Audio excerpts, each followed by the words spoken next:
Selamat siang kepada seluruh saudara-saudari di Indonesia. Saya Felicia, yang juga lebih akrab dikenal sebagai Felicia Tissue di sosial media. Dalam situasi pandemik yang sulit ini, saya berharap warga Indonesia akan tetap tabah dan menjaga kesehatan masing-masing. Ini pertama kalinya saya memberanikan diri untuk berbicara di publik, untuk meluruskan hal-hal yang selama ini menjadi simpang siur dengan tidak adanya kejelasan dan penyelesaian oleh pihak Bapak Jokowi dan keluarga. Akibatnya, akhir-akhir ini telah terjadi hujatan kejam yang dilontarkan terhadap saya dan keluarga dengan membawa isu suku, agama, dan kewarganegaraan. Setelah memilih untuk diam selama ini, saya rasa ini tidak bisa terus dibiarkan. Hujatan harus dihentikan dan publik harus mengetahui apa yang terjadi sebenarnya. Pada tahun 2016, saya diminta oleh putra bungsu Bapak Jokowi untuk bertemu dengan beliau dan Ibu Iriana, dan juga sempat diperkenalkan kepada keluarga besar beliau. Sejak berjalannya hubungan antara saya dan putra beliau, sudah beberapa kali diundang untuk menghadiri acara keluarga besar beliau, seperti pernikahan Mas Rio dan Mbak Ayang. Dalam acara tersebut, saya disediakan tempat tinggal di kediaman Mas Gibran selaku putra sulung beliau dan Mbak Selvi selaku istrinya. Saat itu saya sempat bertemu juga dengan Bude dan Pak B selaku kakak dan kakak ipar dari keluarga Ibu Iriana. Dengan pihak keluarga saya pun, putra beliau sudah meminta izin kepada orang tua dan nenek saya dan sering bertemu untuk menjalin hubungan yang baik.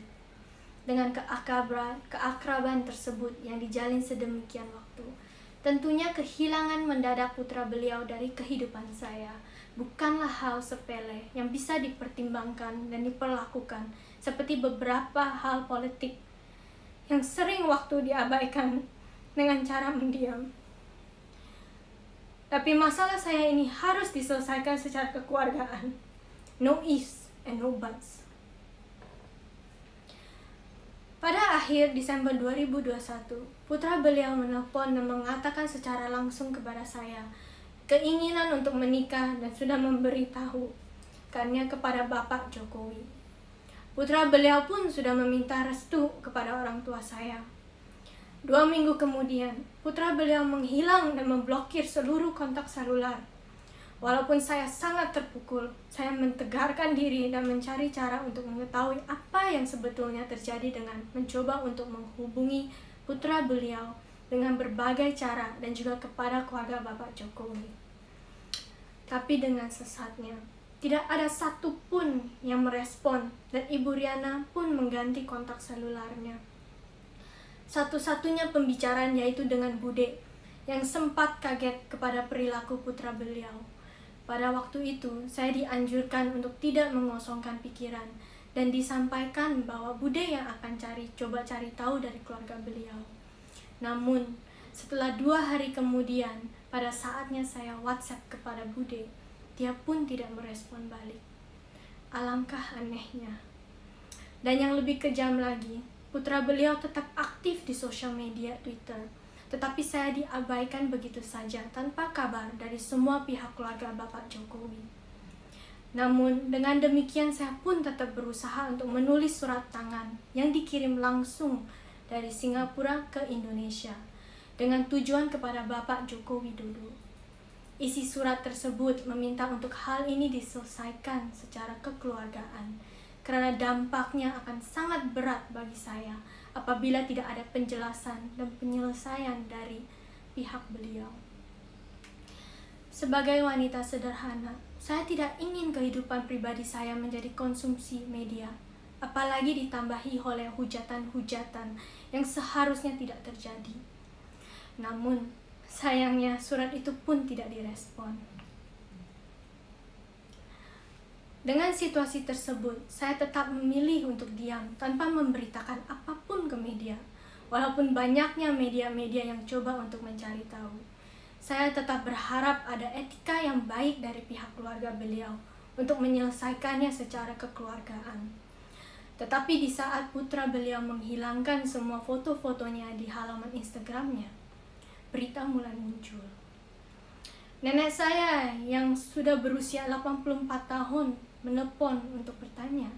Namun saya hanya bisa menyampaikan, belum tahu Ama, tapi jangan khawatir ya. Karena saya mengkhawatirkan kesehatannya. Tetapi nenek saya tetap menempuh perjalanan ke Istana Bogor untuk mempertanyakan ada apa sebetulnya dengan putra beliau. Sayangnya, perjalanan itu sia-sia.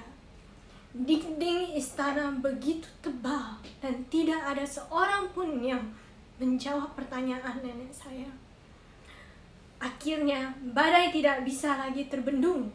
Pada tanggal 7 Maret 2021, 2 hari sebelum perayaan ulang tahun saya, saat media online mengungkapkan foto kebersamaan putra beliau dengan sosok wanita yang saya kenal sebagai karyawan perusahaannya. Mulai saat itu, foto-foto mesranya mulai beredar luas di media online, dipertontonkan kepada publik. Disitulah ibu saya merasakan dengan pedihnya bahwa anak putri satu-satunya telah dikhianati oleh putra beliau, dan perilaku kejitnya diperbolehkan oleh beliau sendiri dan keluarga. In all honesty, it was an immense blow for me and of course my parents who saw me in distress and confusion. They could not bear to see me treated with such unfairness. Dan makanya ibu saya yang pertama mengutarakannya melalui Instagram pribadinya. Niatnya bukan untuk memperkeruh, tetapi karena tidak ada jalan lain lagi. Satu-satunya adalah menyampaikan perasaan hati dalamnya bahwa putrinya telah diperlakukan secara tidak wajar. 5 tahun hubungan saya dengan putra beliau bukanlah waktu yang singkat. Saya sangat terpukul dan tidak bisa berkata apapun. Namun, saya beruntung karena ada ibu dan kakak saya yang mewakili saya, dan keluarga besar yang menguatkan saya. Beberapa bulan sudah berlalu, dan saya berusaha untuk membangkitkan diri dan menjalankan hidup baru saya ini. However, under the scrutiny of the public eyes, dan dengan tidak adanya etika baik dari Bapak Jokowi dan keluarga, telah memberikan peluang untuk orang-orang di sosial media untuk menggoreng dan menghujat saya dan keluarga, seperti ibu dan nenek saya, sampai saya pun secara langsung dihujat secara ras, agama, suku, keluarga negaraan, dan juga dengan menggunakan kata-kata kotor yang merendahkan harga diri saya sebagai wanita. Bisa dibayangkan dampak beratnya untuk saya dan keluarga. Saya rasa Bapak Jokowi yang juga mempunyai anak perempuan dan juga cucu-cucu perempuan bisa merasakan sebagai orang tua apabila ini terjadi kepada pihak beliau. Saya ingin tegaskan, ini bukan masalah jodoh atau tidak berjodoh, ini tapi masalah etika dalam penyelesaian masalah kekeluargaan. Saya ingin bisa menjalankan hidup saya dengan legowo tanpa selalu diusik. Karena tidak ada penyelesaian baik dari pihak beliau, maka saya harus berbicara yang sebenar-benarnya kepada publik agar saya dan keluarga tidak dipertanyakan lagi satu persatu, apalagi diusik dengan hujatan yang kejam. Seharusnya lelaki wajib melindungi wanita, tapi pada saat ini saya berdiri dengan tegar untuk diri sendiri. Seperti yang dikatakan almarhum Gus Dur, sosok pemimpin moderat yang sangat saya kagumi. Pancasila dan konstitusi begitu mudah diucapkan oleh para elit dan penguasa. Namun, mengapa mereka begitu sulit melaksanakannya? Sebelum saya mengakhiri video ini, saya ingin mengucapkan selamat Hari Waisak bagi seluruh umat yang merayakannya. Terima kasih.